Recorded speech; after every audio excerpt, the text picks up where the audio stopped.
Hello, welcome to another mini here at Soulprint. I'm so glad you're here today. To my new subscribers, thank you very much. Welcome, welcome. I hope that you enjoy the Soulprint community here. We're small, but we're mighty. Alrighty, I want to take a look at this hush money case.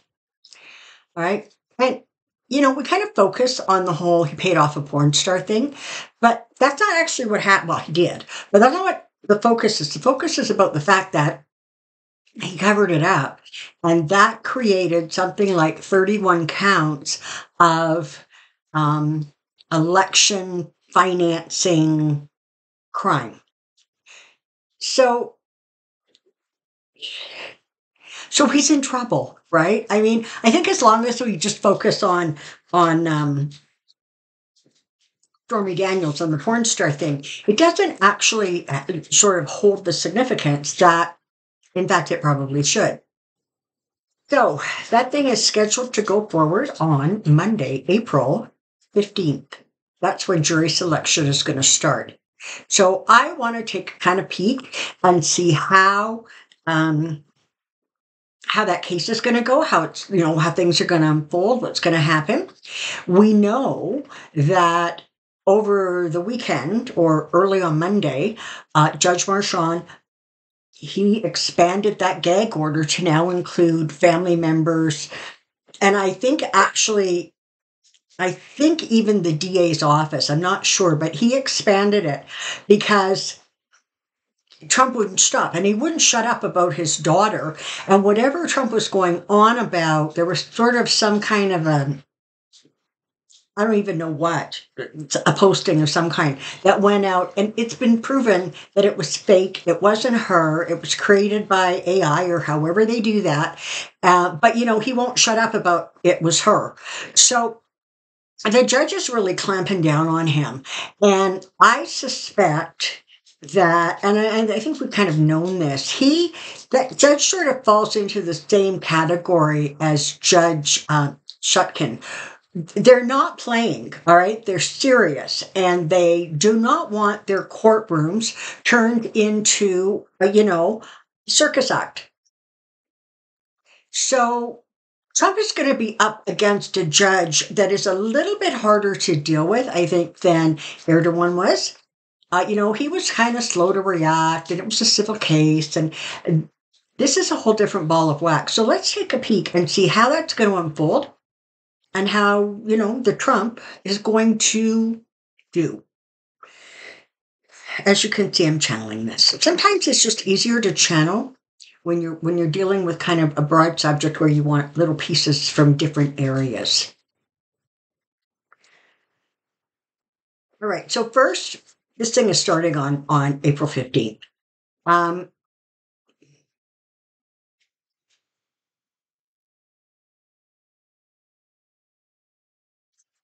Sorry. Well, as soon as I said that, what I got was to expect a small delay. I don't think it's going to be on the 15th, though.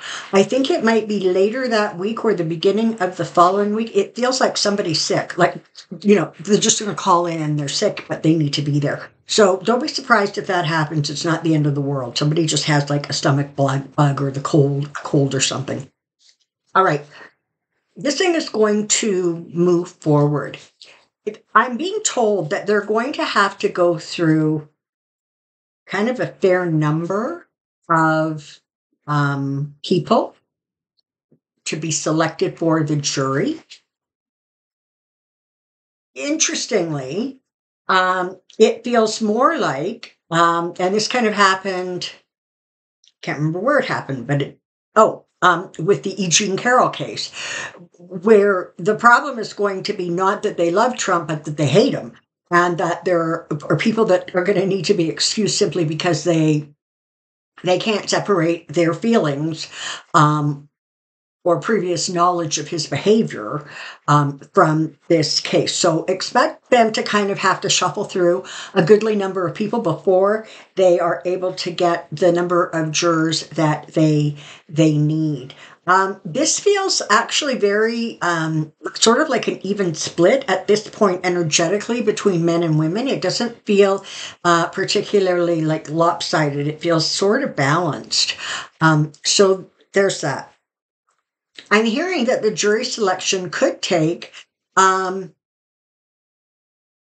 I'm kind of getting like no more than a week and a half kind of in there. It's actually, um, it just feels like things are going to move forward. I'm being told that this case is going to start somewhere in the second or third week of May at the very latest. So I'm not sure anymore. There's so much legal stuff to follow, and none of it seems to be consistent. I'm not sure how big a delay is between the juror being selected and then the thing actually starting, and whether there's motions in there that need to get filed or what. But it feels like once a jury is selected, it's not a very large delay before opening statements start. Um, Trump, his lawyers are going to continue to try to push this like political narrative. It's a witch hunt. It's this, it's that. It's not going to go over very well, and they're going to get sort of shot down.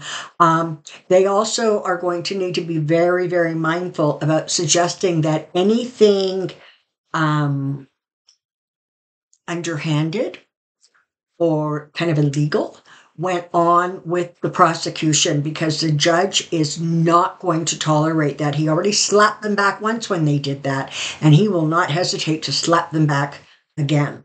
So there is that. Now, they're literally showing me, Trump like this, right? That position that he takes when he's angry. It feels like he sits like that for the vast majority of the time. Also seeing like this. All right. So he is not going to look or try to engage the jury. It feels as if to him, every one of them is a Trump hater and every one of them is out to get him, because that's just how his brain works, right? If you're sitting over there and you're against him, he doesn't even entertain the notion that there are people there who are going to help him or side with him. He just views them all as the enemy. And so it feels very much like he's not going to engage. He may sort of during the jury selection, but once it starts, I'm getting this real wall. He is going to be leaving the courtroom and tootling off and trying to get on the election trail. And what you're going to see as he's doing that is the exhaustion takes place. And you're going to really, really see him stumbling along, fumbling for words, disconnected thoughts. I mean, he already does that, but it feels like it's going to become amplified.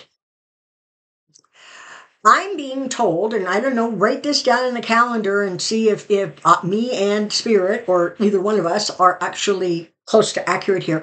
I'm being told there's going to be 25 of the 31 charges.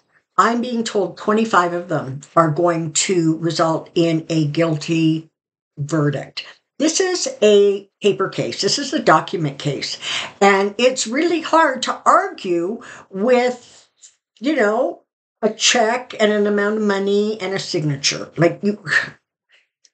Now, he's going to continue, or his surrogates are going to continue to go after Michael Cohen because he views him as sort of the biggest threat. Well, yeah, because Michael Cohen was the one that gave her the money. Michael Cohen was the one that was getting the money back from Trump. And that was where the bookkeeping went kind of hinky, right? So he's going to continue, or his surrogates are going to continue to really, really go after Cohen. It doesn't feel like it's going to have a very big effect. First of all, Cohen is already well used to this kind of crap coming out of the Trump corner. Secondly, in the previous case, he was viewed as sort of honest and forthright. And so that's going to also go kind of a long way. Hope Hicks apparently is possibly going to be called as a witness. Now, apparently in grand jury proceedings, from what I understand, she didn't know nothing. She didn't see nothing. She didn't hear nothing. She just nothing. Which is curious because she was such a close personal assistant to Trump. And it just seems off that for somebody with that title and somebody who sometimes was even sort of referred to as the Trump whisperer, that she knows nothing. But we shall see. We shall see. And even her, I don't see an attack against her, but I do see some kind of, I don't even know that it's rude, but it's kind of like a backhanded compliment, right? Um, she was so loyal. I can't believe she's being put in a position where she's going to have to tell lies about me or she's going to have to betray me, like that kind of thing. Um, can we get any sort of idea of when this thing is going to wrap?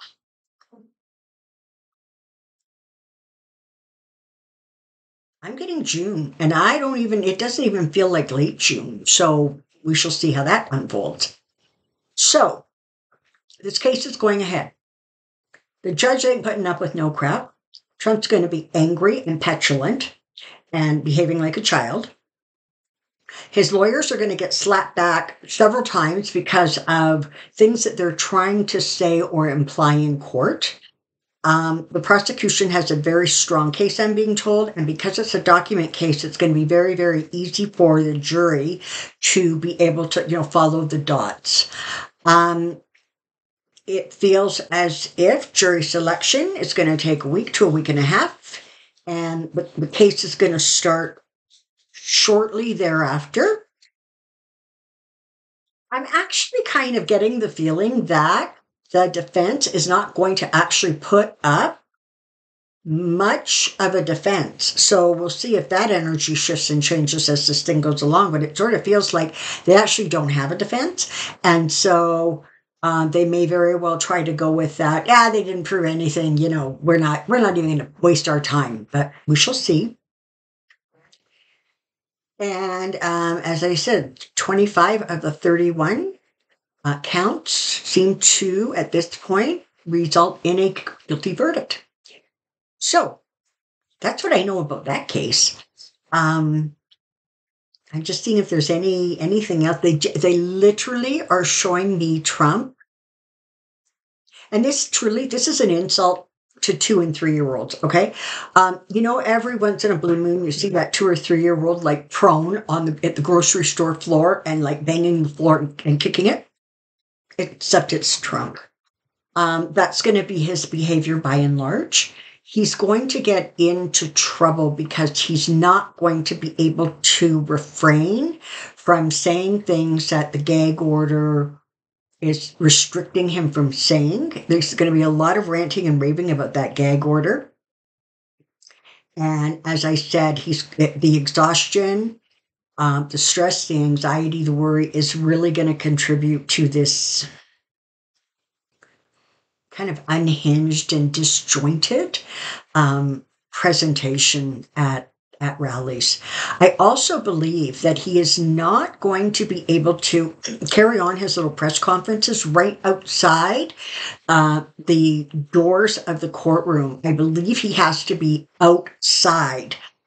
He can't be inside the building. So we shall see how that plays because, at the very least, it gives him a minute or two to calm down from between when he leaves the courtroom until he gets outside.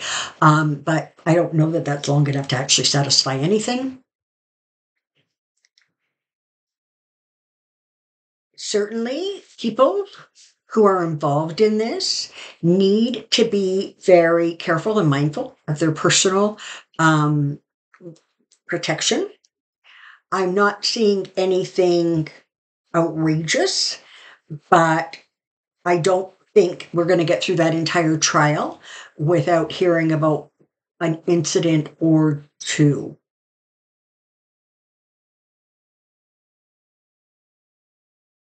Okay, so that's what I know. So where are we at? What date are we at? The 4th, I guess. You've got like 11 days to, take your vitamins, get strong, and go purchase your popcorn. And that's what I know about that case. Alrighty. Questions, please, in the comment section below for Pendulum Friday. Once again, thank you very, very much for being here. And I look forward to seeing you tomorrow. Until next time, take care and be well. Bye bye.